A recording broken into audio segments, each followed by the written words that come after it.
तो नमस्कार दोस्तों, देखते हैं आज हम CHSL में आए हुए प्रीवियस ईयर के पेपर नंबर 7 को। ठीक है, जैसा कि मैंने आप लोगों को 6 तक करवा दिया है। अगर आप लोगों ने वो नहीं देखा है तो वीडियो जरूर देख लें। ठीक है, दिया हुआ है यहाँ पे पहला क्वेश्चन नंबर फर्स्ट की हम बात करते हैं। कहा गया है the average of numbers is, ठीक है, the average of a number is 36 if each of 75%, if each of 75% of the number is increased by 6 and each of the remaining number is decreased by 9, then the new average of the number is। तो नया number क्या होगा? देखो क्या बोला है, 75% को कितने से बढ़ा दिया गया है? 75% को 6 से बढ़ा दिया गया है और 25 रिमेनिंग होगा, उसको कितने से बढ़ाया गया है? 9 से बढ़ाया गया है। 75 और 25 का रेशो निकालेंगे तो कितना आएगा? 3:1। इसको मैं इससे मल्टीप्लाई करता हूँ, 6 3 18 से बढ़ेगा, 9 कम 9 से कम होगा, 18 में से 9 गया तो कितना आएगा? 9। और कितने नंबर है टोटल? 3 और 1 4 नंबर है, तो 4 से इसको हम डिवाइड करेंगे तो कितना आएगा? 2.25 आ जाएगा, यानी कि 2.25 से बढ़ जाएगा। पहले कितना था हमारा एवरेज? 36 था, 36 में 2.25 ऐड कर देंगे तो कितना आ जाएगा? 38.25 हमारा नया एवरेज आ जाएगा। यानी कि क्वेश्चन नंबर फर्स्ट के लिए option C is the correct answer. ठीक है, हम बात करते हैं क्वेश्चन नंबर 2। दिया हुआ है अलजेब्रा के बेस पे, बहुत ही आसान सा क्वेश्चन है ये। कहा क्या गया है क्वेश्चन में? क्वेश्चन नंबर 2 कहा गया है इफ एक्स स्क्वायर माइनस में 6x प्लस में 1 इज इक्वल टू में 0, देन हमें फाइंड क्या करना है? x की पावर 4 प्लस में 1/x स्क्वायर अपॉन में x स्क्वायर प्लस में 1, इसका वैल्यू। तो जाहिर चाहते यहाँ पे मैं क्या करता हूँ? x से डिवाइड करता हूँ इस इक्वेशन को पूरे को, तो क्या आ जाएगा? x माइनस में 6 प्लस में 1/x इज इक्वल टू में 0। अब ये माइनस उधर क्या होगा? प्लस, यानी कि x plus 1/x is equal to में क्या आने वाला है? 6। यहाँ पे मैं ऐसे सॉल्व नहीं कर सकता, मैं क्या करता हूँ? ऊपर और नीचे x से डिवाइड करता हूँ इस पूरे इक्वेशन को। ठीक है, डिवाइड करूँगा तो क्या आएगा? x की पावर क्यूब प्लस में 1/x की पावर क्यूब अपॉन में x plus 1/x is equal to में इसका वैल्यू। अगर कितनी बार मैंने करवाया है, जितने मैंने पिछले बार क्वेश्चन करवाए सब में लगभग एक ना एक क्वेश्चन तो इसके बेस पे दिया ही होता है। तो x plus 1/x is equal to में 6 दिया हुआ है, तो x cube plus 1/x cube का वैल्यू क्या आएगा? 6 की पावर क्यूब माइनस में 3 गुने में 6। ठीक है, बटे में क्या करेंगे हम? x प्लस 1/x का वैल्यू कितना है? 6। तो इसको सॉल्व नहीं करना है, यहाँ से 6 से कट करेंगे तो ये एक 6 कट जाएगा, क्या आएगा? 6 का स्क्वायर, और ये 6 से 6 कट जाएगा माइनस में 3, 6 का स्क्वायर 36 में से 3 घटाएंगे कितना आएगा? 33। यानी कि क्वेश्चन नंबर 2 के लिए option number B is the correct answer. ठीक है, तो क्वेश्चन नंबर 3 पे हम बढ़ते हैं। क्या कहा गया है क्वेश्चन 3? क्वेश्चन नंबर 3 की अगर मैं बात करता हूँ तो कहा गया है for theta being an acute angle if cosec theta is equal to में दिया हुआ 1.25, then what is the value of? Simple है, कहा क्या गया है? cosec theta is equal to में 1.25। इसको मैं चाहूँ तो ऐसे लिख सकता हूँ 5/4। हाइपोटेनियस अपॉन में ये क्या आ जाएगा? परपेंडिकुलर होता है cosec थीटा, तो ये हाइपोटेनियस 5, परपेंडिकुलर आ गया 4। तो बेस कितना होगा? बेस जो होगा, मतलब मैं ट्राइंगल बना ही देता हूँ। थीटा अगर ये है तो हाइपोटेनियस आ गया 5 और क्या कहते हैं? परपेंडिकुलर आ गया 4, यानी कि कर्ण और लंब, तो आधार कितना होगा? 3। पाइथागोरस थ्योरम लगा देंगे तो यहाँ पे हमारा मिल जाएगा। हमसे पूछा क्या गया है? 4 tan थीटा माइनस में 5 cos थीटा अपॉन में sec थीटा प्लस में 4 cot थीटा का वैल्यू क्या होने वाला है? तो जाहिर से tan थीटा क्या होता है? परपेंडिकुलर अपॉन में बेस होता है, यानी कि 4 गुने में 4/3 माइनस में 5 गुने में cos थीटा क्या होता है? मतलब बेस अपॉन में हाइपोटेनियस, तो 3/5 बटे में sec थीटा की अगर मैं बात करता हूँ तो sec थीटा क्या होता है? cos का अपोजिट होता है, तो अपोजिट में मैं क्या कर दूंगा यहाँ पे 5/3 प्लस में 4 गुने में cot थीटा क्या होता है? आधार बटे में कर्ण, यानी कि 3/4।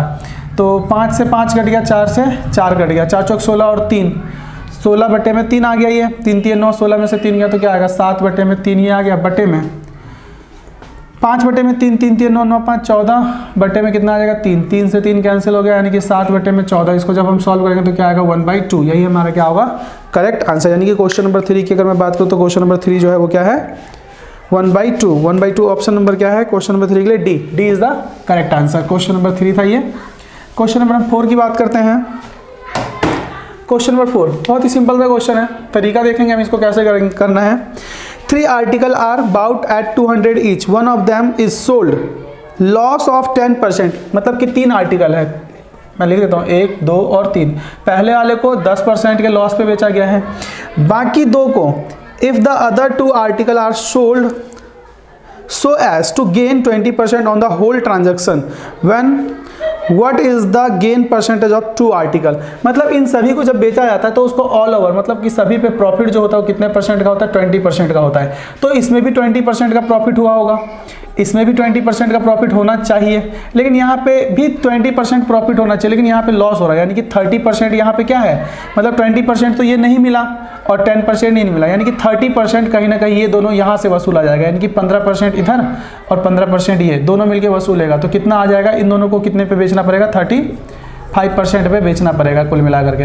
ये सिंपल था मैं, हालांकि इतना लिखना नहीं है, हम कहेंगे क्या 20% इससे भी चाहिए मुझे, 20% इससे भी चाहिए, 20% इससे भी चाहिए, लेकिन इससे 10% लॉस हो गया तो 20% ये रिकवर करना ही करना है इन दोनों से, साथ ही साथ में ये वाला 10% भी रिकवर करना है, तो टोटल 30% रिकवर करना है। अपना 20 रिकवर करेगा ही करेगा ये, और 30 और रिकवर करेगा, यानी कि टोटल कितना इसको रिकवर करना है, 70% रिकवर करना है, और 2 आर्टिकल है तो डिवाइड कर दो 35। लिखने का जरूरत ही नहीं था इस क्वेश्चन को भी, ठीक है। तो क्वेश्चन नंबर 4 का आंसर जो होगा option C is the correct answer. Question number 5 देखेंगे हम।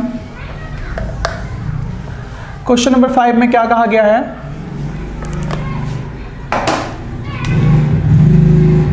क्वेश्चन नंबर 5 कहा गया है ABCD is a cyclic quadrilateral such that its side AD and BC produce to meet P, ठीक है। मतलब कि ABCD is a cyclic quadrilateral such that its side AD and BC produce to meet, cyclic quadrilateral बोला गया है। ये मान लेता हूँ मैं कोई सर्कल है, साइक्लिक क्वाड्रिलेटरल के लिए मैं बना लेता हूँ इस तरीके से, A कुछ अलग बनाना पड़ेगा मुझे, ठीक है, A B C और D। क्या कहा गया है इसमें, कहा गया है कि AD and BC produce to, AD and BC produce, मतलब इसको बढ़ाया गया,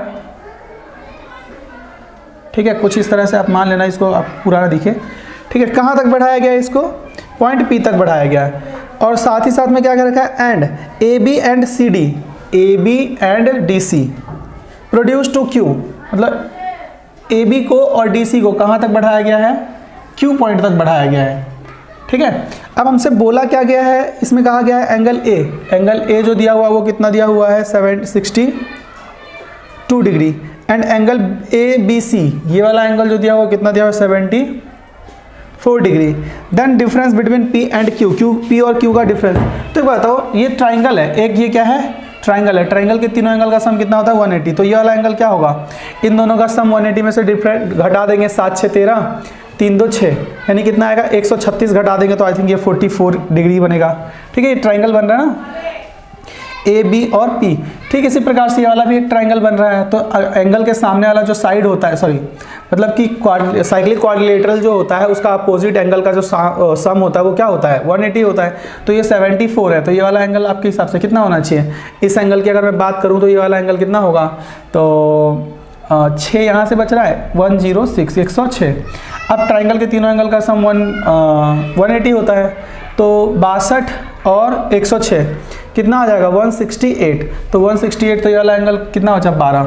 44 में से हम 12 घटा देंगे तो कितना बचेगा, 32 डिग्री। यही हमारा क्या है आंसर। डिफरेंस ही पूछा है एंगल पी और क्यू का, तो एंगल पी और क्यू का जो डिफरेंस आएगा वो कितना आएगा, 32 डिग्री, यानी कि ऑप्शन क्वेश्चन नंबर 5 के लिए option C is the correct answer. तो बहुत आसान सा क्वेश्चन है। फिर अगला हम बात करते हैं क्वेश्चन नंबर 7 की, sorry question number 6। Question number 6 में क्या कहा गया है, A can do 40% of work in 6 days and B can do 30% of same work. देखो अगर ए 40% 6 दिन में करता है तो 100% कितने दिन में करेगा, 15 दिन में कर देगा। सिंपल सा दिख रहा है, 6 दूनी 12 और 3 15, 2.5 गुना होगा ना 40% का। अगर बी 30% 3 दिन में करता है तो पूरा काम कितने के दिन में करेगा, 10 दिन में। अब क्या कहता है यहाँ पे, they started the work together but be left after 2 days, है ना। दोनों साथ मिलकर स्टार्ट करते हैं, हम मान लेते हैं 30 काम रहा होगा, इन दोनों का एलसीएम 30 ही आएगा। तो ए एक दिन में कितना काम करेगा 2, और बी एक दिन में कितना काम करेगा 3। दोनों ने मिलकर 2 दिन तक साथ काम किया, 3 2 5, यानी कि 10 काम कर लिया। यानी 30 काम में से 10 काम हो गया, बचा कितना 20 काम। बी काम छोड़ के चला जाता है, अब करेगा कौन, ए करेगा। तो ए कितना काम करता है एक दिन में 2 काम करता है, तो सारा काम कितने दिन में करेगा 10 दिन में, मतलब रिमेनिंग काम जो है वो 10 दिन में करेगा। कहा क्या गया है, in how many days was the entire work complete, तो पूरे काम कितने दिन में कंप्लीट हो गया। तो 2 दिन तो ये दोनों ने साथ मिलकर काम किया वो, और 10 दिन ए ने अकेले किया वो, तो टोटल 12 डेज, यानी कि 12 दिनों में काम जो होगा वो क्या होगा, फिनिश हो जाएगा। ठीक है, तो क्वेश्चन नंबर 6 था ये। क्वेश्चन नंबर 7 देखते हैं हम। मतलब टाइम एंड वर्क के बहुत ही आसान से क्वेश्चन पूछे जाते हैं। क्वेश्चन नंबर 7 की हम बात करते हैं। क्वेश्चन नंबर 7 देखते हैं हम, क्या कहा गया है। क्वेश्चन नंबर 7 में कहा गया है, what is the ratio of total revenue of the company in 2015 and 18, मतलब 2015 और 18 में टोटल रेवेन्यू का रेशियो निकालना है, दैट ऑफ इट्स एक्सपेंडिचर, उसके एक्सपेंडिचर के 2014 और 18 में। तो हम बात करते हैं कंपनी का 2015 और 18 में रेवेन्यू कितना है। तो 2015 में हम रेवेन्यू की बात करते हैं, रेवेन्यू वाला आपको कलर दिख रहा होगा, ब्लू कलर का है। ठीक है, तो टोटल रेवेन्यू जो 2015 में है वो कितना है 300 है। ठीक है, प्लस 2018 की हम बात करते हैं, रेवेन्यू कितना दिया हुआ है, तो 2018 में दिया हुआ है 375। ये हमारा टोटल रेवेन्यू हो गया। इसका रेशियो निकालना है किससे, एक्सपेंडिचर से, 2014 और 18 में। 2014 का एक्सपेंडिचर की हम बात करते हैं तो दिया हुआ कितना 225 प्लस में 2018 का जो दिया हुआ कितना दिया हुआ है 300 दिया हुआ है। ठीक है, आप थोड़ा सा कोशिश करना इसको समझने की, कितना आ जाएगा ये 675 रेशियो में 525। ये सिंपल है डायग्राम वाला, तो हम इसको सॉल्व करेंगे, कितना आएगा 25 दूनी 50, 25 सत्ते 175, 25 दूनी 50, 25 से कम 25, 3 से काटते हैं हम, 3 निमा 27, 3 सत्ते 21, यानी कि 9:7। यानी कि क्वेश्चन नंबर 7 की अगर मैं बात करूं तो क्वेश्चन नंबर 7 के लिए क्या हो जाएगा, option C is the correct answer. Question number 8 हम देखेंगे।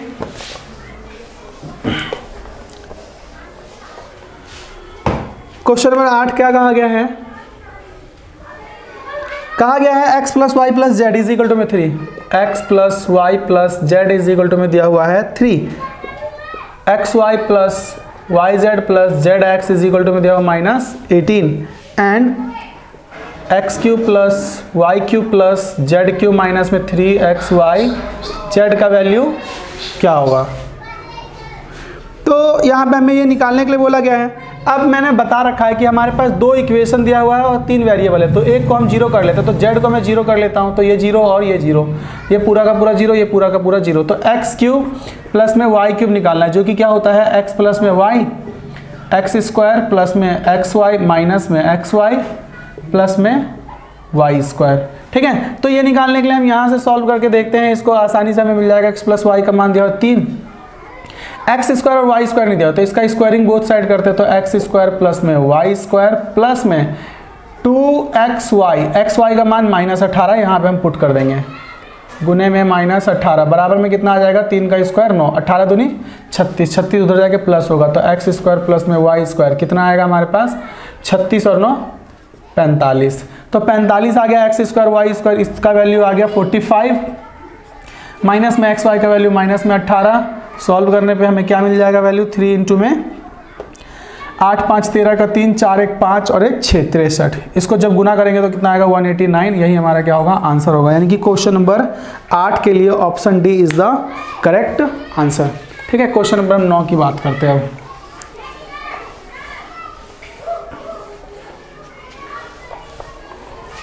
क्वेश्चन नंबर 9 क्या कहा गया है,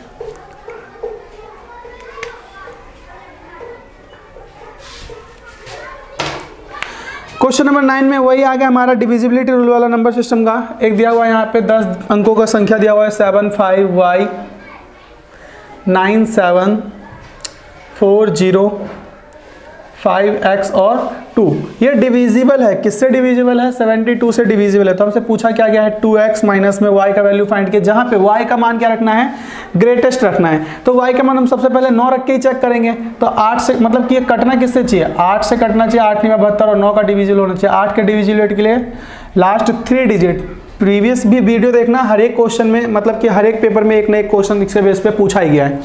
तो यहाँ पे मैं 8 की डिविजिबिलिटी लगाऊंगा तो क्या लगेगा, 8 सत्ते 56 और बच कितना गया 3, 8 चौक 32, यानी कि x के लिए हम बात करते हैं 9 यहाँ पे फिक्स हो गया, तो x का वैल्यू कितना आ गया 9।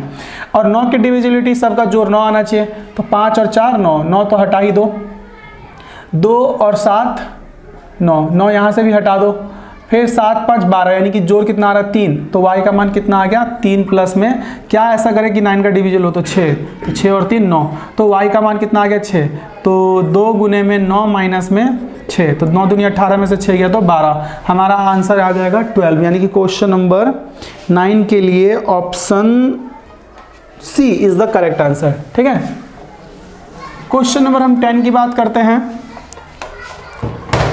क्वेश्चन नंबर 10 कहा क्या गया है, बोला गया थीटा जो है वो ग्रेटर देन 0 है, लेस देन 90 है। यहाँ पे हमसे पूछा गया है क्या, 2 cos square theta is equal to में 3 साइन थीटा दिया हुआ है। देन हमें फाइंड क्या करना है, cosec square theta plus minus में cot स्क्वायर थीटा प्लस में cos स्क्वायर थीटा। हमसे ये पूछा गया है, हमें इसका वैल्यू फाइंड करना है। तो मैं यहाँ पे या तो आप ये कर लो, इसका 1 माइनस में साइन स्क्वायर लिख दो, 2 से मल्टीप्लाई करेंगे तो ये क्या कहते हैं 2 आ जाएगा, मतलब कि 2 साइन स्क्वायर थीटा प्लस में 3 साइन थीटा माइनस में 2 इधर जाके होगा, फैक्टर बना के सॉल्व कर लेंगे। या फिर वैल्यू पुट कर लो, थीटा का वैल्यू बोल रखा है कि 0 से बड़ा है और 90 से क्या है छोटा है, तो थीटा का मान पहले मैं 30 रख के चेक कर लेता हूँ, फिर 60 रख के, फिर 90 रख और 45 रख के चेक करेंगे। तो 30 रखूँगा यहाँ पे, तो 2 गुने में cos 30 की बात करते हैं तो cos 30 का मान क्या होता है, अंडर द रूट 3/2, इसका स्क्वायर बराबर आने चाहिए 3 गुने में 1/2। जब मैं इसको सॉल्व करूँगा तो 2 गुने में 3/2 का स्क्वायर 4, और यहाँ पे सॉल्व करूँगा तो क्या आएगा 3/2, यानी कि थीटा क्या है, थीटा इज इक्वल टू में 30 पे ये सेटिस्फाई हो गया। तो थीटा का मान 30 रखेंगे तो cos स्क्वायर, तो मतलब cos 30 का मान 2 होता है, तो 2 का स्क्वायर माइनस में cot अगर हम बात करते हैं 30 का मान तो √3 होता है, तो √3 का स्क्वायर प्लस में cos 30 अंदर द रूट 3/2 का होल स्क्वायर। तो हम इसको सॉल्व करेंगे तो 4 माइनस में 3 प्लस में 3/4, 1 आ गया यहाँ पे, तो 1 सही 3/4, यानी कि 4 1 4 एकम 4 और 3 7/4, दोनों में से कोई भी आंसर हो सकता है।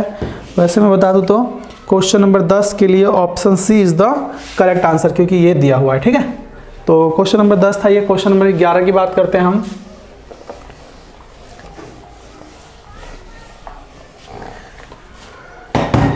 क्वेश्चन नंबर 11 क्या कहा गया, क्वेश्चन नंबर 11 में Sudha decided to donate 12% of her monthly income, ठीक है, टू एन ऑर्फेनेज, मतलब कि सुधा ने निर्णय लिया कि उसके इनकम का 12% वो अनाथालय में दान करेगी। ठीक है, on the day of donation के दिन सी चेंज हर डिसीजन, उसने अपना डिसीजन जो है, निर्णय जो है उसने बदल दिया। डोनेट सम ऑफ 4800, मतलब कि उसने कितना दान किया, 4800 दान किया, जो कि which was equal to 80% of what she decided, जो उसने सोचा था ना पहले उसका ये 80% है। उसने सोचा था 12% डोनेट करने का, इसका 80% है, यानी 80% का मतलब 4/5, यानी इसने कितना डोनेट किया, 5 दूनी 10, 2.4, 4 को इससे गुना करेंगे तो कितना आएगा 24 चौक 96, यानी कि 9.6% ही उसने क्या किया, डोनेट किया। डोनेट कितना करना था इसको 12%, लेकिन उसने डोनेट कितना किया 9.6%। अब पूछा क्या गया, 9.6% इज इक्वल टू में दिया हुआ है 4800, तो बोला क्या गया है 27% क्या होगा, तो 9% पॉइंट हटा के यहाँ पे 0 लगा दो, और यहाँ पे 48 दूनी 96, 2% का वैल्यू कितना आ जाएगा 1000 आ जाएगा, तो 1% का वैल्यू कितना आ जाएगा 500, तो 27% बोला है, तो 27 से दोनों तरफ गुना कर दो, तो ये आ जाएगा 27% इज इक्वल टू में 13500। तो बहुत ही सिंपल सा क्वेश्चन था ये भी। ठीक है, क्वेश्चन नंबर 11 का आंसर जो होगा क्या होगा, option number D, option D is the correct answer 11 के लिए। क्वेश्चन नंबर 12 देखेंगे हम, क्या कहा गया क्वेश्चन नंबर 12 में। क्वेश्चन नंबर 12 दिया हुआ है यहाँ पे triangle ABC, D is the point on B, बना लेता हूँ मैं पहले, ट्राइंगल ए बी सी। क्या रखा है? D is the point on B C. D जो है कोई पॉइंट है बी सी पे, यहाँ पे, ठीक है, ये डी है। अब बोला क्या गया है? Such that angle B A D is 1/2 of angle D A D C. मतलब कि एंगल बी ए डी, ये वाला एंगल, ठीक है, क्या है? हाफ है किसके? एंगल ए डी सी के, इसके। यानी कि अगर मान लो ये हमारा दिया हुआ है x है, तो ये वाला क्या है? 2x है, ठीक है। यानी कि सही लिखा ना मैंने, बी ए डी ट्वाइस, मतलब ए डी, सॉरी मैंने गलत लिख दिया। ये अगर x है तो ये वाला क्या है? 2x है, ठीक है। और हमसे बोला क्या गया है? इसमें कहा गया है बी ए सी। बी ए सी, ये पूरा का पूरा एंगल जो है ये कितना डिग्री दिया हुआ है? बी ए सी जो दिया हुआ है 87 डिग्री। साथ ही साथ में क्या कहा गया है इसमें? एंगल सी जो है वो दिया हुआ है 42 डिग्री। देन हमें फाइंड क्या करने के लिए कहा गया है? A D B. हमें फाइंड क्या करने के लिए कहा गया है? ए डी बी, ये वाला एंगल हमें फाइंड करने के लिए कहा गया है। मतलब ये सिंपल सी बात है। अगर मैं बात करता हूँ ये x है और ये इसका एक्सटीरियर एंगल है, तो सम, मतलब कि sum of interior angle is equal to क्या होता है? Exterior angle. मतलब कि अपोजिट एंगल का जो सम होगा वही क्या होगा? एक्सटीरियर एंगल के बराबर होगा। तो ये x है तो ये वाला एंगल भी क्या होगा? x होगा। तीनों ट्रायंगल का सम कितना होता है? 180। अब ये 42 है और ये 87 है, तो ये वाला कितना होगा? तो हम इसमें जोड़ते हैं तो कितना आएगा? ये आएगा 89, मतलब कि 87 और 2 89। 89 में हम क्या करेंगे? 40 जोड़ेंगे। मान लेते हैं 90 9 4 13, ये कितना आ जाएगा? 129 आ जाएगा। 129, इन सब का जो जोड़ है क्या आएगा? 129। और हम क्या करेंगे? 180 में से 129 घटा देंगे तो कितना आ जाएगा? 51। तो ये आ गया हमारा कितना? 51। और ये वाला भी कितना आ गया? 51। देन ये वाला जो एंगल होगा कितना होगा? 78, क्योंकि ट्रायंगल के तीनों एंगल का सम 180 होता है। तो 78 डिग्री, यानी ऑप्शन नंबर क्वेश्चन 12 के लिए option D is the correct answer. Question number 13 देखते हैं हम।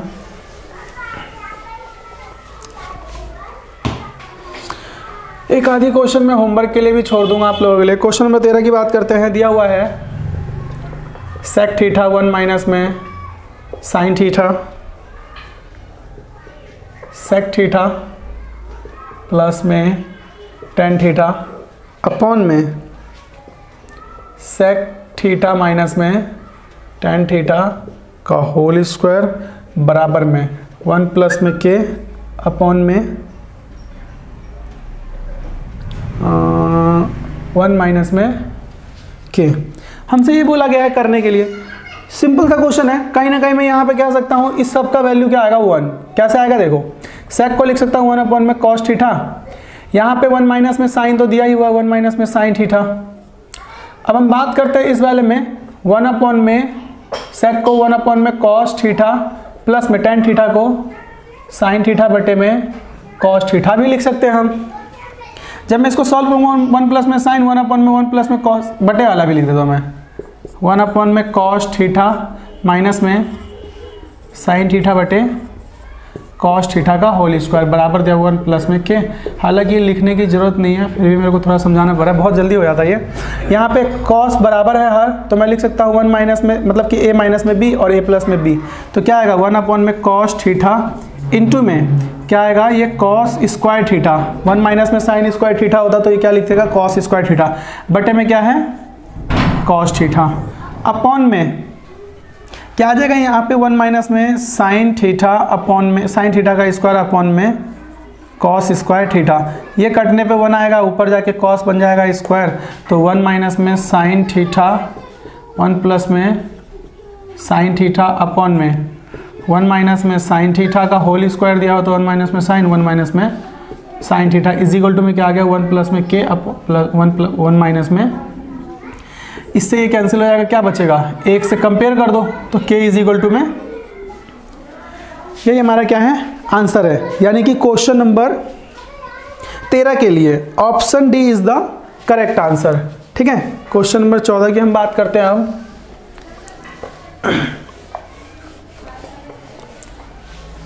क्वेश्चन नंबर 14,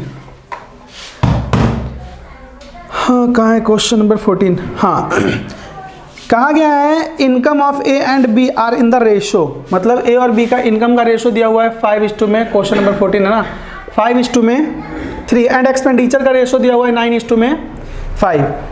आगे क्या करेगा, if income of A is twice of expenditure of B, मतलब कि ए का जो इनकम है बी के खर्चे का दुगना है, यानी कि अगर ये 5 है तो इसका दुगना है, तो मैं इसको 2 से गुना भी कर देता हूं, तो क्या आ जाएगा ये 10:6 और एक्सपेंडिचर दिया हुआ 9:5। देन हमें बोला क्या गया है, then what is the ratio of saving of A and B. तो सिंपल सी बात है, इनकम ये है, एक्सपेंडिचर ये, घटा दो 1:1, यही हमारा क्या आ जाएगा आंसर। यानी कि क्वेश्चन नंबर 14 के लिए option B is the correct answer. ठीक है, क्वेश्चन नंबर 15 हम देखेंगे। अब बहुत ही सिंपल से क्वेश्चन हैं और ये सब प्रीवियस ईयर में, मतलब कि जस्ट प्रीवियस ईयर में आए हुए, मतलब कि 2018 का जो क्वेश्चन पेपर है वो सभी का सॉल्यूशन है। हम बात करते हैं 15 ये आपके लिए होमवर्क में छोड़ देता हूँ। क्वेश्चन नंबर 16 करते हैं हम। क्वेश्चन नंबर 16 क्या कहा गया है, the parallel side of trapezium are 20 centimetre and 10 centimetre and its non parallel side are equal. मतलब कोई ट्रेपीजियम है, ट्रेपीजियम समलम चतुर्भुज, ठीक है, जिसके अपोजिट एंगल जो पैरेलल है उसका लेंथ दिया हुआ है 20 और 10, और जो नॉन पैरेलल साइड है उसका साइड बराबर है, वो साइड बराबर है। If its area is 180 centimetre then what is the length of non parallel side.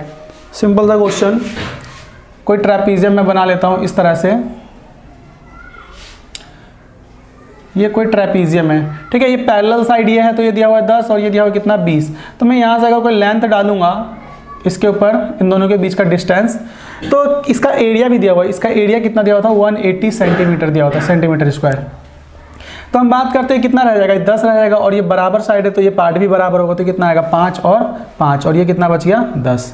ठीक है, अब तो क्वेश्चन में कुछ बचा नहीं। एरिया की हम बात करते हैं तो एरिया का फॉर्मूला क्या होता है, एरिया ऑफ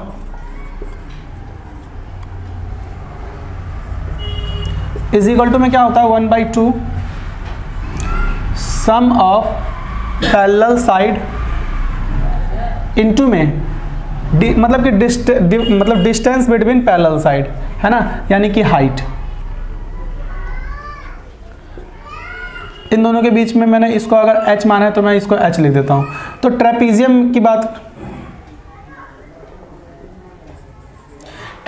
हम बात करते हैं, एरिया कितना दिया हुआ 180 सेंटीमीटर स्क्वायर दिया हुआ 1/2 इनटू में सम ऑफ पैरेलल साइड कितना दिया हुआ है, सम ऑफ पैरेलल साइड 20 और 10 30 गुने में h हमें नहीं पता, तो इसको कट करेंगे 15 इधर आके डिवाइड में आएगा 180 बटे में हम 15 करेंगे, तो 15 को करेंगे तो कितना आएगा 12। h इज इक्वल टू में कितना आ गया 12, ये 12 है, ये 5 है, तो ये कितना होगा, पाइथागोरस थ्योरम लगा देना, ये क्या हो जाएगा 13 हो जाएगा।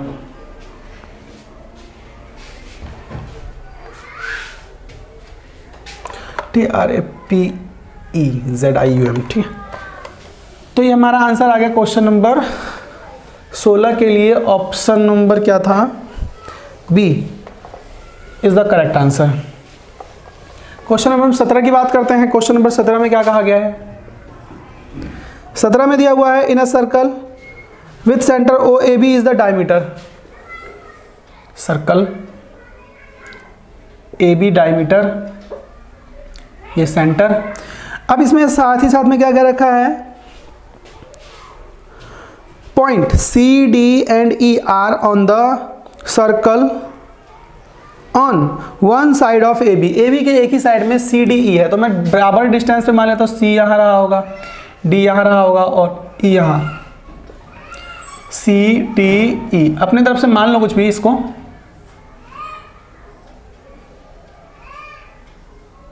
क्या बोला गया है, इसमें बोला गया है side of AB such that ABCD is a pentagon, ठीक है, पंचभुज आ गया ये।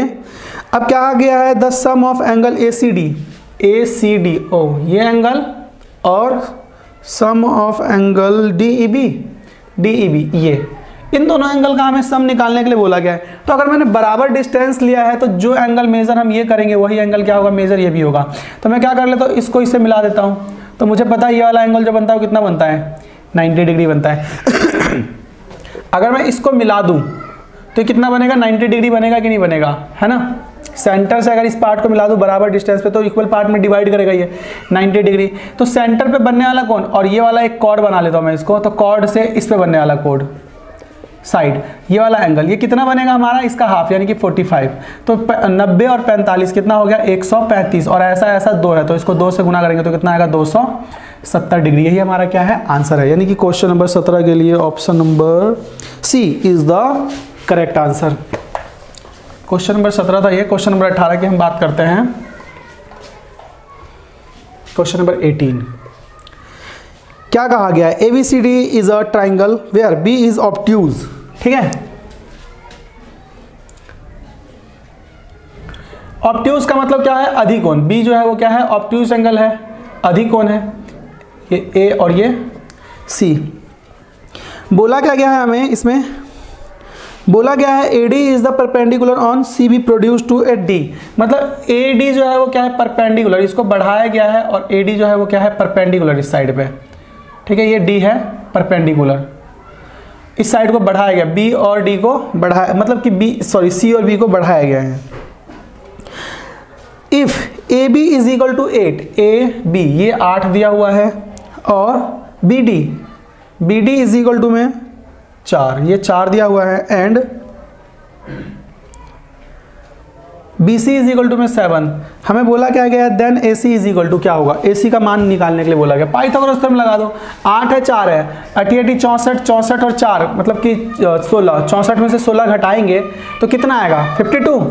64 माइनस में 16 घटाने पे कितना आएगा, 8 4 48, 16 × 48 होता तो 4 रूट में 3, यानी कि ये जो लेंथ आ गया वो कितना आ गया, 4 रूट में 3। अब बड़े वाले ट्रायंगल में पाइथागोरस लगा दो, ये दिया हुआ है 11, तो 11 का स्क्वायर 121 प्लस में ये कितना आ गया, 48। हम जोड़ेंगे तो कितना आएगा, 169, और 169 आया तो क्या आएगा, 13। 169 रूट में होगा तो क्या आ जाएगा, ये साइड जो होगा वो हमारा 13। पाइथागोरस थ्योरम लगा देना, ये मैंने ज़्यादा डिटेल में नहीं बताया ये सब क्वेश्चन। 18 क्वेश्चन नंबर हम 19 की बात करते हैं अब।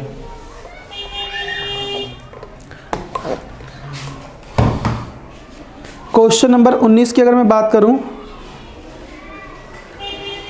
A shopkeeper mark his good at 25% above the cost price.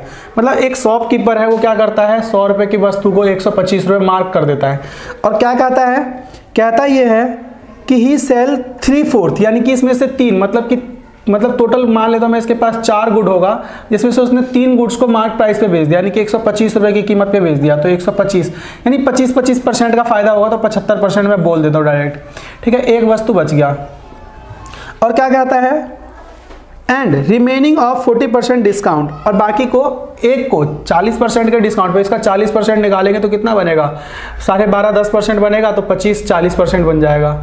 ठीक है, 12.5 12 25 50 बन जाएगा, है ना। यानी कि एक को उसने कितने में बेच दिया, 75 में बेच दिया, यानी कि कितने पे, 25% के लॉस पे। तो टोटल फायदा हुआ था इसको कितना, 75 का, और 25 का लॉस हो गया, तो कितना टोटल फायदा हुआ, 50, और कितने आइटम पे, 4 पे, तो हम इसको डिवाइड कर देंगे तो 12.5% का क्या हुआ, प्रॉफिट हुआ ऑल ओवर। तो क्वेश्चन नंबर 19 के लिए डी यानी गेन लिखेंगे हम 12.5%, यानी कि D is the correct answer. Question number 19। Question number हम 20 देखते हैं आज का, और आज का ये लास्ट क्वेश्चन होगा। 5 क्वेश्चन जो है हम बाद में कर लेंगे, ठीक है। तो देखते हैं क्वेश्चन नंबर 20। चलो रहने देता हूँ आज इतना ही क्वेश्चन।